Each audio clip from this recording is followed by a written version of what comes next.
Erik Halterman of RotoWire here with some more trade tips for you. We'll follow the same format we've used all season.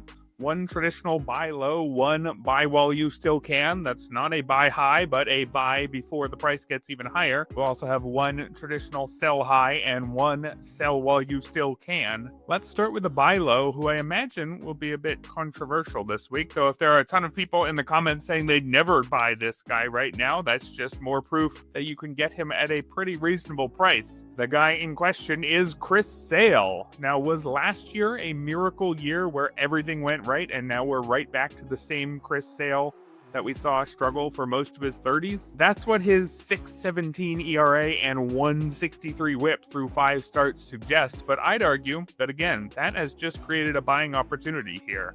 Sale's strikeout and walk numbers are almost as good as they were last year. His strikeout rate is down, but only from 32% to 29.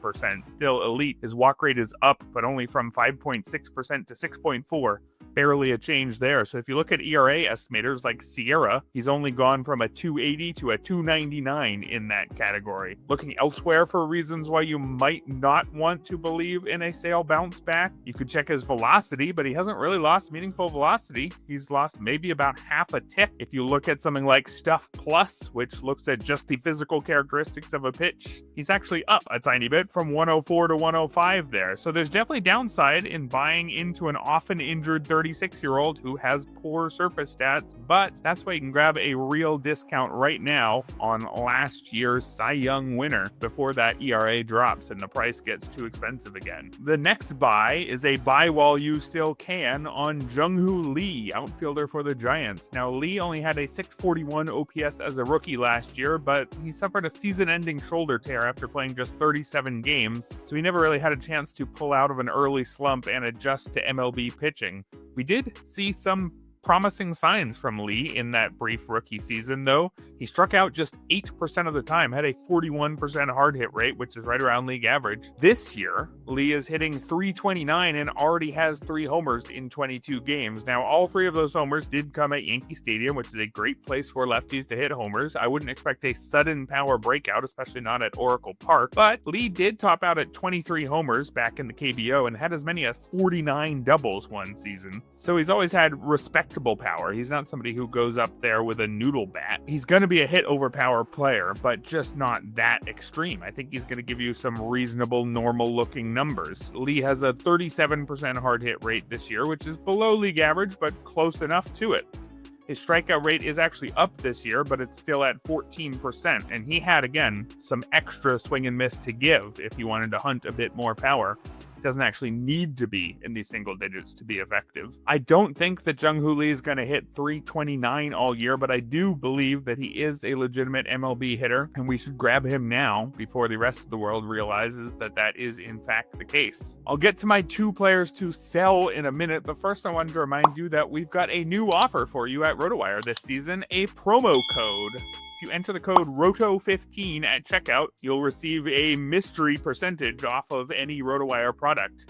It actually is a fixed percentage, but I'm not going to tell you. You guys are smart enough to guess what the percentage is. I'll give you a hint. It's higher than 14. That's promo code ROTO15, ROTO15, for a mystery amount off of any RotoWire product. Moving on to the sells. Let's start with a sell high, Casey Mize. Now, I am buying in on this being a breakthrough of sorts for Mize, but I'm looking to sell anyway. I'm going to take advantage of his hot start in which he has a 2.22 ERA and 0.95 whip through 4 starts. It's taken a 194 BABIP and a 90% strand rate to get him there. 2 signs of some good luck for sure. Now, there have been some pitch mix changes for Mize, which is again why I'm believing that he is the best version of himself this year. We're seeing fewer sliders, more splitters, and more curves, and that curve is now classed as a traditional curve, not a knuckle curve, and is coming in a bit harder. His velocity is up on the splitter as well, but it's down a bit on the fastball, so we can't necessarily say that his velocity is up on everything, and that's why he's breaking out this year. And again, I'm not even sure to what extent he is breaking out. If you look at his underlying numbers, Mize's strikeout rate sits at just 19%. That's above his career average of 18%. 15%, but it's basically the same number.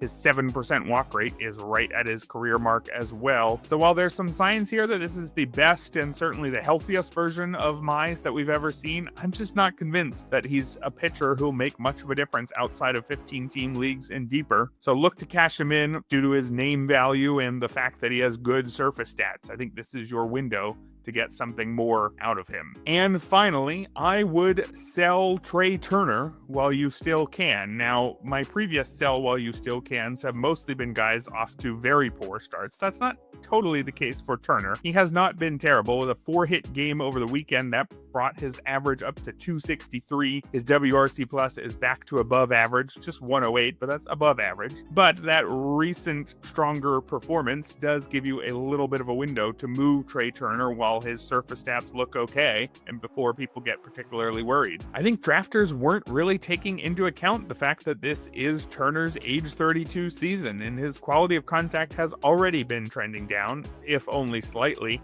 His 318 xWOBA last year was his lowest since his 27-game debut a decade ago, and he's down again to 297 through 21 games this year. Turner also had his lowest average exit velocity and his lowest maximum exit velocity last year, again, if we ignore that brief debut back in 2015, and he's down in both average and maximum exit velocity again this year. Turner's also down considerably in hard hit rate, sits at just 32% in that category for his career. He's at 41%. And underpinning all of this is a loss of bat speed, which is the kind of thing you'd probably expect at this stage of Turner's career. If you look at the second half of 2023, which is the only bit of that season we have bat speed tracking for, he was in the 59th percentile. Turner dropped to the 40th percentile in bat speed last year. He's dropped all the way to the 22nd this year. So this is a guy who is losing athleticism as he heads deeper into his 30s. It means he's not going to be the same guy he was at the plate. So if you aren't cashing in on Turner before his numbers get worse, if you are holding on to him, it's probably because you think he's going to run enough that it's not going to matter. And he is still quite fast, and he does already have 6 steals, so that may turn out to be the correct move. However, he's been getting more cautious on the base pass as he ages. You might remember 2 years ago, he went 30-for-30 in steals. A lot of people praised his success rate there, but you could also say that's evidence that he wasn't being nearly bold enough on the base pass. And we kind of saw that last year when he only stole 19 bases. He already has 6 again already this year, so maybe he's reversing that trend, but I'd be a little bit worried there as well. This looks like a player who is just not the same guy he used to be, and if you can find a trade partner who still sees him as Trea Turner, I'd probably make that move now. That'll do it for today's video. Like and subscribe for a bit of extra good karma to make sure your league mates accept your trade offers, and let me know in the comments below if you've managed to swing a trade for any of these guys.